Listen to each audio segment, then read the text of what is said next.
সবকিছু পাওয়ার নাম জীবন নয়, জীবনে সবকিছু পায় না।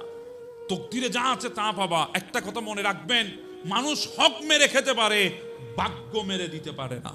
হ্যাঁ, আপনার ধন সম্পদ মেরে খেয়ে দিতে পারে, আপনার অর্থকরী মেরে দিতে পারে, কিন্তু আপনার তকদির কখনো কোনো বান্দা মেরে দিতে পারে না। এই তকদিরে যা আছে একদিন না একদিন আপনার কাছে সেগুলো আসবে, আর এটাই হবে আল্লাহর পক্ষ থেকে আপনার জন্য নিয়ামত। এজন্য আমাদের কাজ, হাজার বিপদ আসুক চুপ করে ধৈর্য ধারণ করে বসে থাকবো। হাজারো মুশকিলাতের মধ্যে পড়ে যায়, কোনো অসুবিধা নাই, ধৈর্য ধারণ করে বসে থাকবো। আল্লাহর উপরে ছেড়ে দেব, মওলার উপরে ছেড়ে দেব। আল্লাহ যা করেছে আমার ভালোর জন্য করেছে, পাই নাই মওলা তোমার শুকর আদায় করছি, কারণ এটাই আমার জন্য হয়তো ভালো ছিল।